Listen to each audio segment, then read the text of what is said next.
Okay. Have you played? Have you looked at or played Esoteric Ebb? So I looked into it a bit a couple of months ago.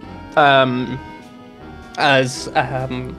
to think where I saw it from. I think it just popped up from a different streamer a couple of months ago, and my thought was, oh, it's a D&D-esque, but not D&D-esque. Oh, that looks interesting. And then I never really looked into it too much further. I kind of put it in the back of my mind of, oh, yeah, when I have a bit of income, I can look into that.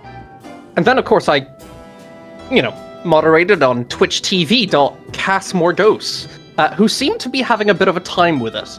And I did catch some of your stream, and it looked, I think, interesting to say the least. I definitely liked all the different perspectives, and I, for lack of a better way, I liked all the voices in your head. It seemed like a fun thing to be doing. It is very fun playing different voices that have different opinions on everything you do. That is exciting to do, and it is a layover, I believe, from its disco origin, from Disco Elysium, which I have not played. Probably could play through it at some stage. I would strongly suggest playing both of these games, but what I will tell you will not be too much of a spoiler. I'll forget about the spoilers, don't you worry. So you kind of got onto my point there when I was talking about the different voices in my head, because they correspond to the different attributes you have. So obviously in D&D you typically have strength, con, charisma, dex, wisdom. Am I missing one? Ironic that you're forgetting intelligence. Intelligence, yes. Yes, Lexi is right. You do need to play Disco Elysium.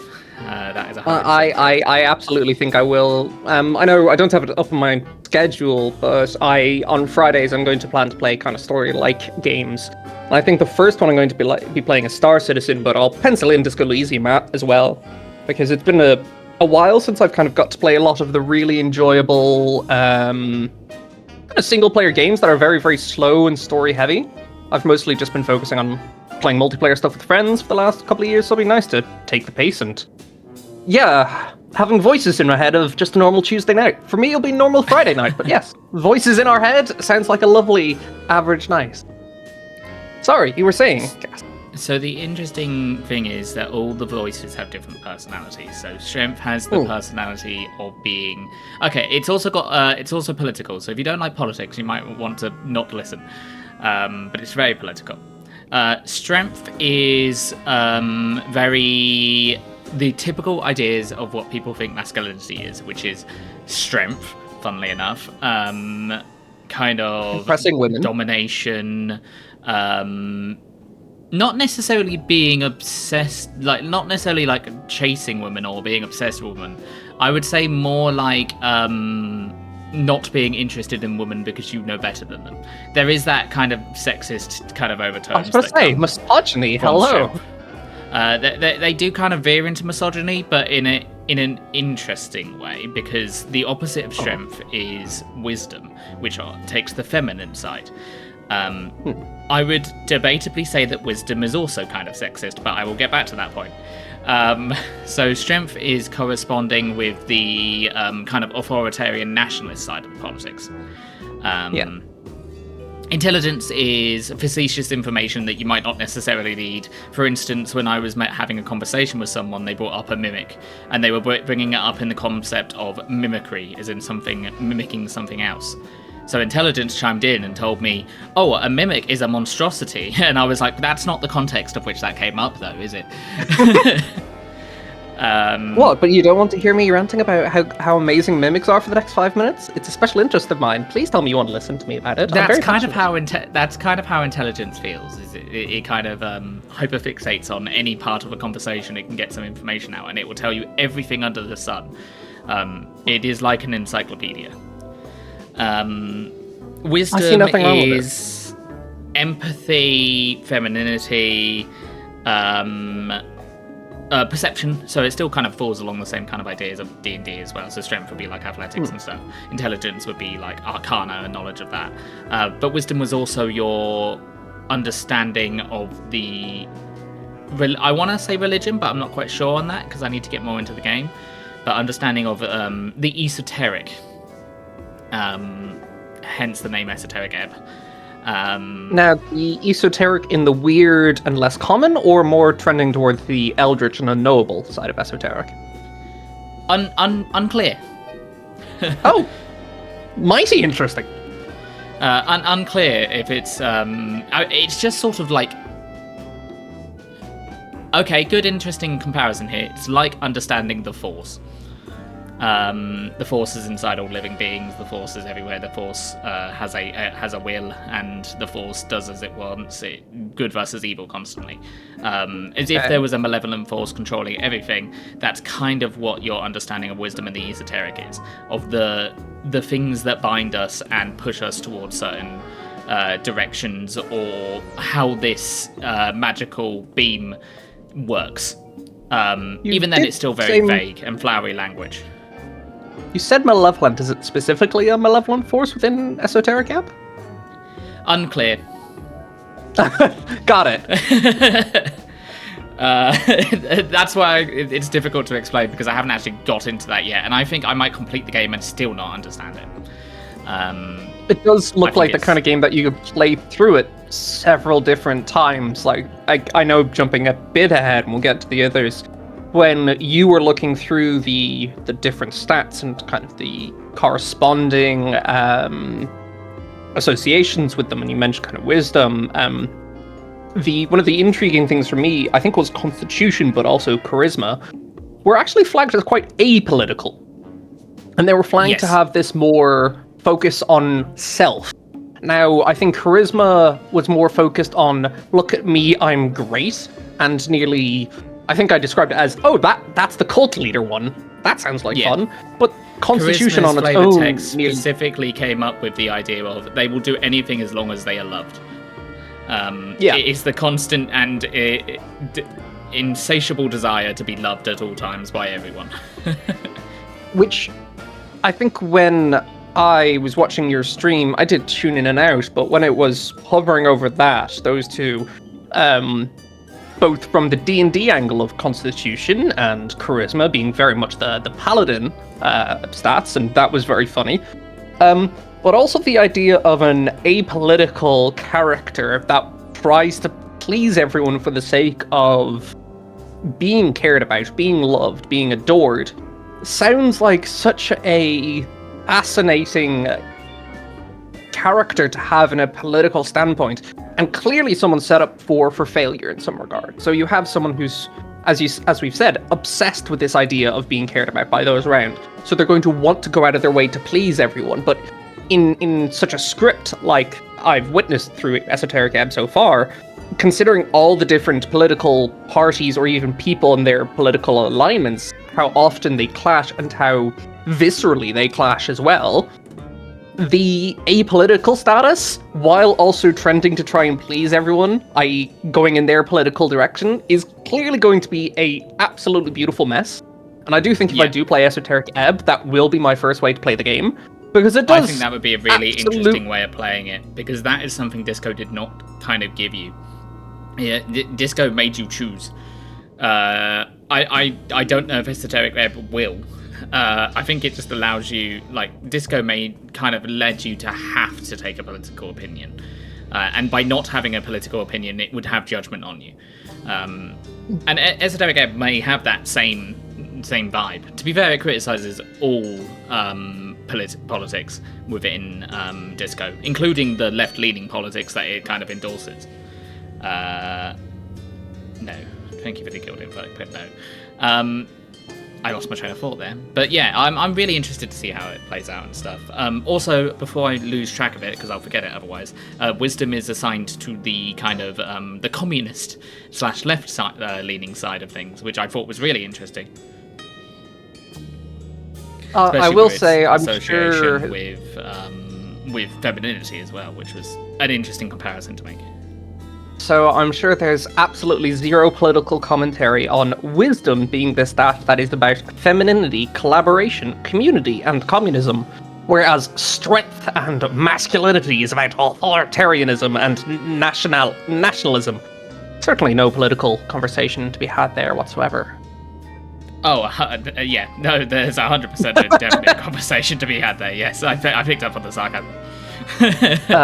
And again, that's why I do think that it'd be really interesting for us run to because I could also think it'd be really interesting if you could say that the strength and the wisdom are nearly two opposite sides of the same coin.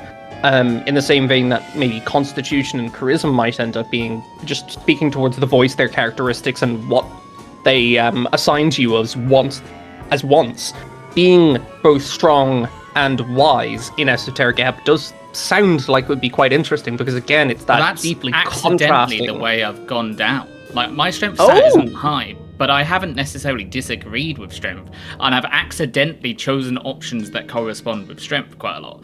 In terms of like, because they don't always mark them as being like strength checks aren't necessarily the same as what strength would say. So I have said some things that strength would say, but I haven't made strength checks because I'm bad at. Well, I have, and I've just failed them. But regardless of that, fail forwards. That's the correct way. So and that led to a direct conflict in my at the end of my last stream. So I had Disco has this thing called a thought cabinet where you can internalize thoughts and try and figure them out. So for instance, you can try and figure out communism. You can go, why has communism never worked before? And you go, well, I will single-handedly rebuild communism. I am the best communist there ever is. And by the time you internalize that thought, you realize that the idea behind what they have a Karl Marx stand-in the game, his idea of what he created was not necessarily a good political sound foundation, but it was a really good way of deconstructing the world and knowing how shit it is. And now you just know how shit the world is, and that you will continue to try and build communism because you're down this path now. However, you know, and it gives you negatives and some positives because of it. So when you fail, you're then more likely to get more experience if you fail, because you expect to fail because you know this world is shit. But you lose I can't remember which stat it is, but you lose some stats in certain things because you realize, oh, this world sucks. That's a fascinating way to do it. Nearly the more you follow your own political leaning, the more you can see its own failings, I would imagine. Would that actually follow through with strength and authoritarianism? Because I think, and again, kind of reflects today's political climate, there's nearly an idea that your political leanings in certain parts of the world are nearly aspects of yourself, and that to be aligned with something is such a deep sense of your own personality, your own being, and thus there's nearly a cult-like alignment to these kind of things. And again, I think it's seen more vocally within the more authoritarian regimes. Would there be actually a similar line of reasoning within Esoteric Ebb from what you've seen for strength so far? Yes, I would say so. Yeah, 100%. Oh. There's the first... the reason that gave me this new thought as to, and I'll go into more detail in a minute, but there was a confrontation between a dwarf who clearly represented wisdom, empathy, and femininity. All of the people that were supporting them were also female dwarves. I think there was a female halfling as well, that were trying to get a free press out there, which was technically illegal, because they couldn't distribute that press under the law. And I'm a cleric as well, so I'm supposed to kind of uphold the law. So there's an interesting idea behind that as well.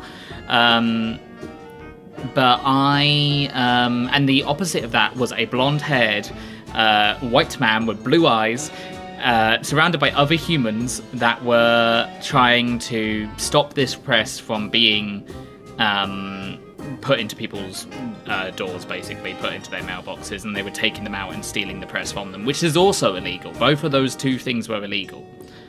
I think and we had to mediate between the two sides.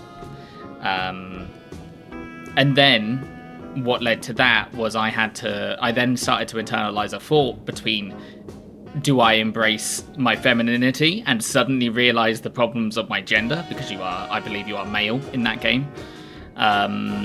It seems unclear. They don't really say, but I believe we are male.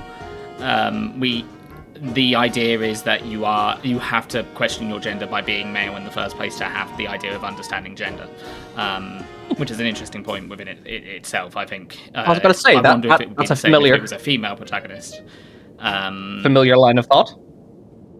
And the arguments that Strength was making was that not necessarily that they weren't necessarily arguing for nationalism, but they were arguing that embracing empathy and femininity is not necessarily the correct thing to do.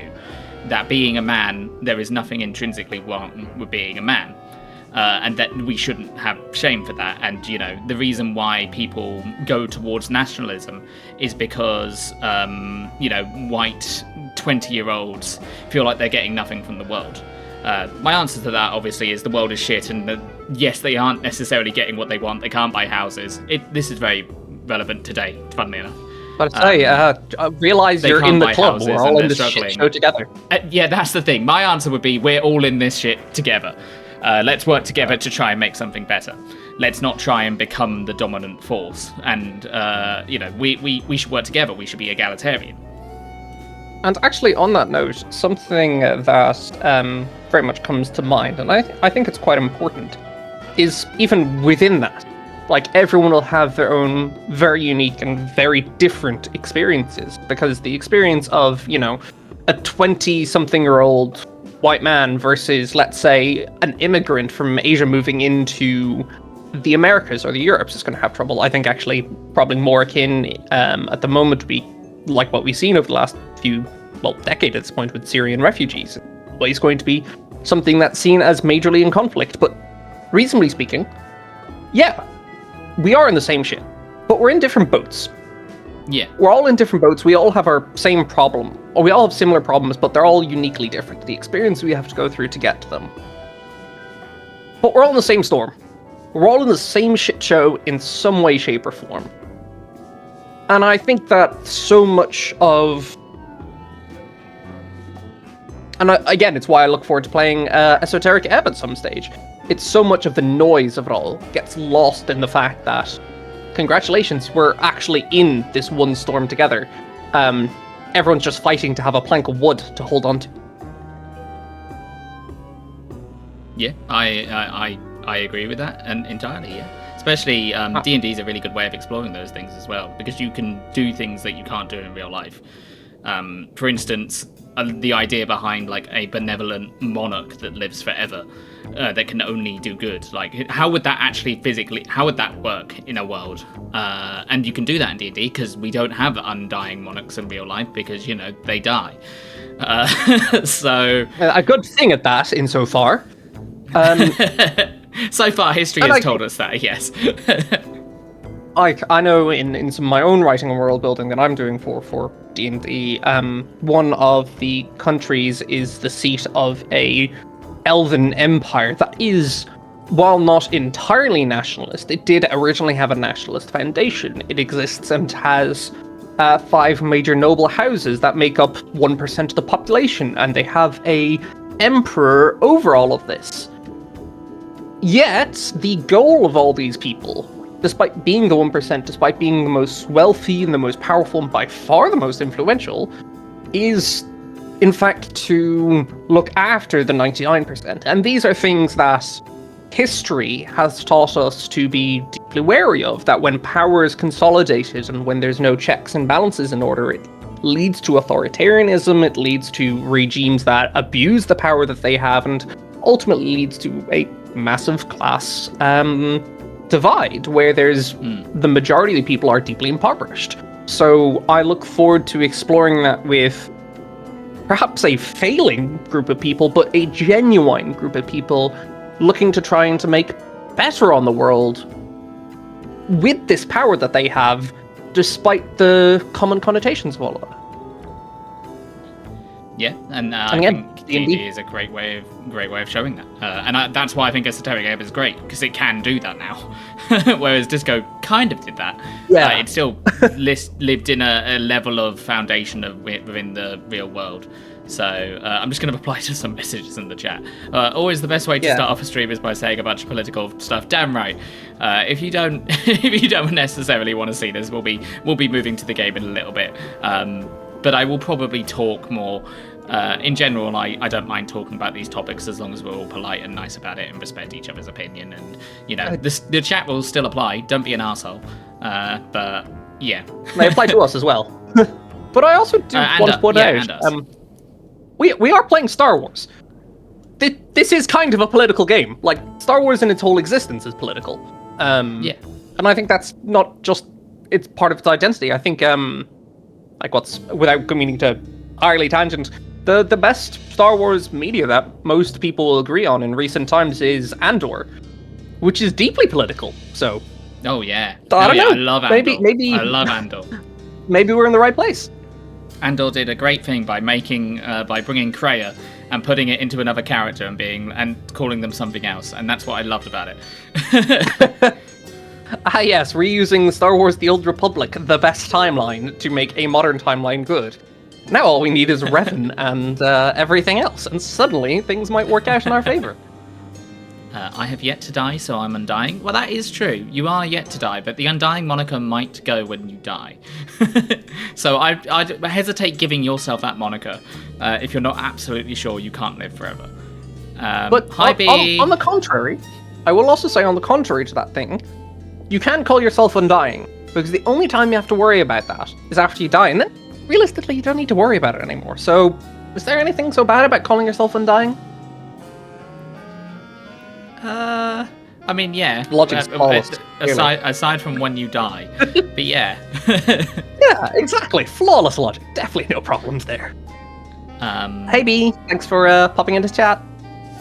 What else was I going to say? Oh yeah, my original point.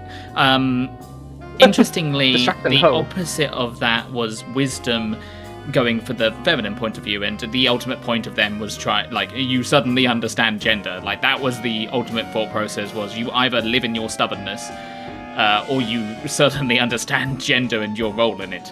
And I believe it's quite funny, because by the end of it you only understand gender slightly, which I think was an interesting commentary on it.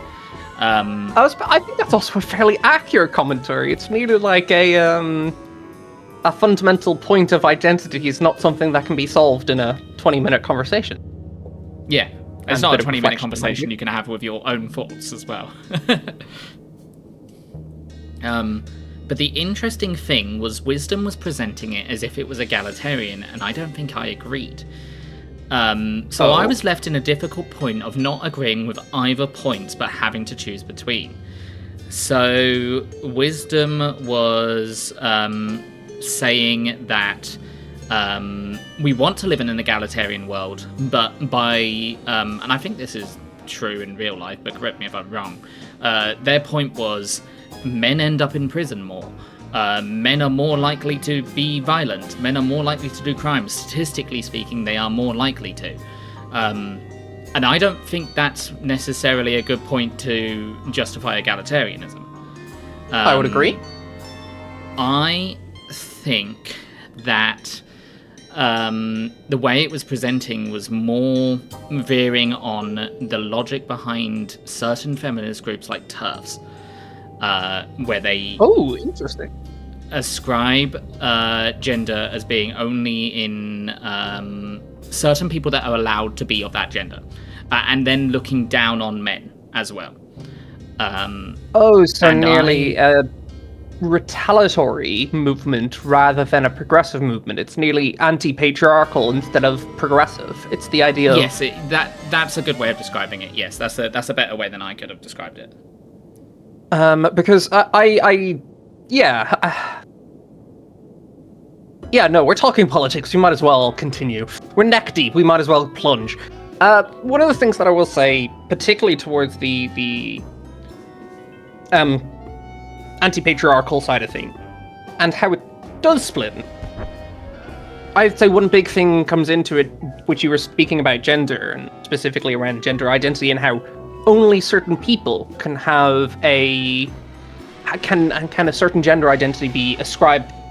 And I think, on the contrary, a lot of modern and more progressive takes would be more akin to the line of reasoning within queer theory, within the line of breaking down those boundaries, of questioning why we have them in the first place. Something there is that, doesn't love a wall, doesn't love this definition. Because why does it need to be so stringent? And I do find it fascinating the hypocrisy within a lot of the very, very staunchly anti-patriarchal that in itself, while being anti-patriarchal, doesn't strive to be anything but that.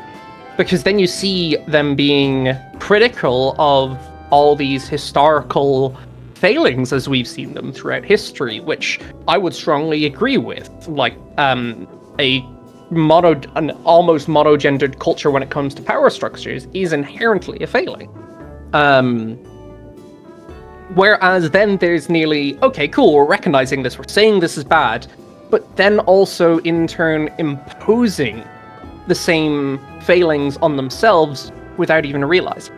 The restriction of gender ideals is something that we have seen deeply throughout history. And I'm sure Esoteric Ebb pokes on it with the ideas between wisdom and strength and gender and masculinity and femininity.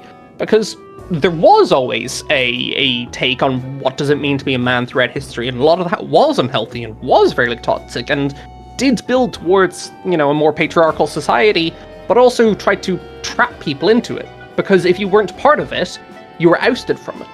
So then you'd become othered like the rest. And realistically, it did build into this minorative grouping for power. And then, well, we've seen how that works. So to have the opposite, there's a bit of schadenfreude there. There's an enjoyment in it, but it is ultimately, in my eyes, somewhat tragic. Because people believe they're doing this great good. They're challenging these wrongs, which they are challenging these wrongs, but they're doing it in a direction which I fundamentally believe is unhealthy and won't push all of us together forward.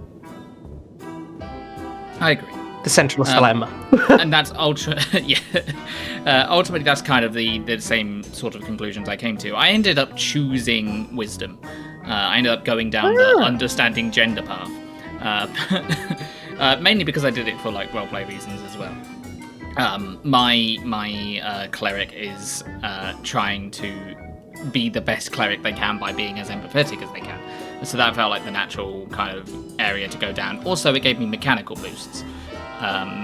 So I had the idea of going down that for mechanical reasons as well. But regardless, if I had to choose between those two options, wisdom would have been the one I went down, and probably tried to build on the ideas that I had already made. Regardless, it started a conversation about it that we're having right now, and that's what I love about the game, because we're having a conversation about it right now on a completely different stream about something else because I wanted to. And on top of that, not just the conversation. We're 30 minutes in, by the way. Shall we get started with the actual game that we're playing, or do we rant more about the political disasters that is normal day-to-day life? There was one thing I just wanted to bring up as well. Very well. Because Strength kind of pushed with the idea of being like, well, there are certain structures that exist that men do not get kind of benefits from. And the good example I could think of was something like social care, right? You have a family, mum and dad don't get on with each other. Mum is not a good mum to the child. Like, objectively, I'm just going to look at this as an objective fact in this situation, that mum is not a good mum to this child. It would not benefit the mum to be the parent of that child. It would benefit dad to be the parent of that child for the child's sake. But within most law systems and within most kind of court systems within the UK, mum usually 80% of the time gets the child, because of the idea that men overall are more violent than the women. Even though in that specific case, it would be better for the father to get the child. And this does happen a bit. It doesn't happen all the time. But this does happen. There are cases of this happening, and then the dad does eventually get custody of the child because social care gets more involvement. But there are certain institutions that default towards women being given a natural advantage in that scenario. Does that make sense? So that was pointing points in that as well. And my ultimate point was, well, yes, that's also bad, and that's why understanding gender is good, because women can help men and men can help women, and we should work together to make things better. That's why kind of some of the best feminist groups I can think of will represent men in custody of children and things like that, because it's better for everyone if that's the case. And I feel like that's the point neither of them actually got on in the conversation, and that was my frustration with the situation. Well, maybe that's the point. And I think, ultimately that is a point, because the game will make you choose, I feel. And I don't think that's a bad thing, because it's making you have to have opinions on things and making you question those things. And ultimately, by the end of the game, you've gone, am I happy with what has happened through the story of this? I think also just tacking on a little bit to the points that you were making. Historically speaking, it would be, I think, that not just the default, but quite possibly by law, that it was the role of a woman in a household to look after the child. I don't know when precisely it was repealed, but here in Ireland, up until, I want to say, roughly the 60s to 70s, I'm not certain on that number, if a woman had a child, they were legally obliged to retire. Oh, and that just was fundamentally the case. And it was that a woman who had a child could not work. And I don't know what that's like in the UK. I don't know when that would have been around. And given that it was something in Ireland, and that Ireland as a country got many of the foundations of its laws from the UK, due to something 700 years of occupation, I would not be surprised if that was present within the UK at some stage. So Oh, sorry, go on. I think that it would also possibly be due to, you were speaking of that there's more violence statistically accumulated by men within relationships, or within crime as an entire statistic. What I would be curious about is that how much of these statistics also came from the biased point of view and the biased historic experience of the woman in the family being inherently forced to mother a child and to raise the child as the stay-at-home parent, instead of what might just be seen as the role of a parent in more modern standing. And then with that, how much of that has influenced, like you said, these default opinions. Can they be traced back to a more patriarchal society that we had, which was the man goes to work, the woman stays at home? So how much of it is still that knock-on effect some 60, 70 years later? I think that a lot of things that are legal within the UK, so a lot of the court systems, a lot of the expectations, and it runs through the NHS as well, which is a completely separate point, which I do want to talk about now that I brought up. We'll rant at some stage, but Star Wars. we will Star Wars. But a lot of the ideas are still, they say one thing, so a lot of people say we're going away from traditional expectations and tradition, while still backing those up within an actual process. So they're still backing up these things in processes. For instance, in the UK, there is still conversion therapy for gay people, or for trans people as well, I believe. And as part of the NHS's process to go and get the appropriate hormones for being trans, you have to go through an interview process where they ask you highly invasive questions, which stems from conversion practices that they said they got rid of, but are still in practice, still being used. So I can go on. Things don't change even though they say they do. That's the unfortunate part. The more things change, the more they stay the same. But I can actually echo that statement that you were making, the comments on the deeply invasive questions. They don't just exist within the UK, but they also exist within the National Gender Service, the Irish system. And without going deeply into that spectrum, because I could talk on that for hours and take up the whole stream, the long story short is that the average waiting time is unofficially listed to be somewhere between 5 and 10 years, which is absurd. I think the claimed waiting time is 12 years at the moment, but I think people will typically see, after having been 5 to 10 years on the waiting list, getting in. But the fact is that there is one public clinic in the entire country, and it still uses all those deeply archaic and completely out of touch questions that are not just massively invasive, but I would describe as abusive, specifically the way it talks about children. And it's deeply, deeply concerning. And ultimately, to echo the same statement, and I think this is where the problems come from, the holdout and the reason why it is the way it is ultimately because there's a group of 3 people in charge, and that's it. Yeah, I think it's there's a similar there's process holdovers from in regards people to us as well. Yeah, like if it's seen as this has worked in the past, it doesn't matter so much that maybe it's not as good as it can be. If it works, that's enough. We've got other fires that we need to put out. See, we don't have self-referral either.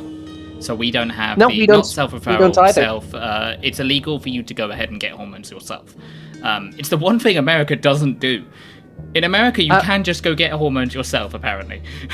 I think in the UK, you can do it private. It's not illegal if you get it through private healthcare. Oh, yes, that's right, but it does still need to go through private healthcare. Yes, in that case, it needs to go through private healthcare, but in the private healthcare side of things, there is much more self-deterministic identity. So, informed consent would be the name of the model. That's the word. And yeah, that would be that's the word I was looking for.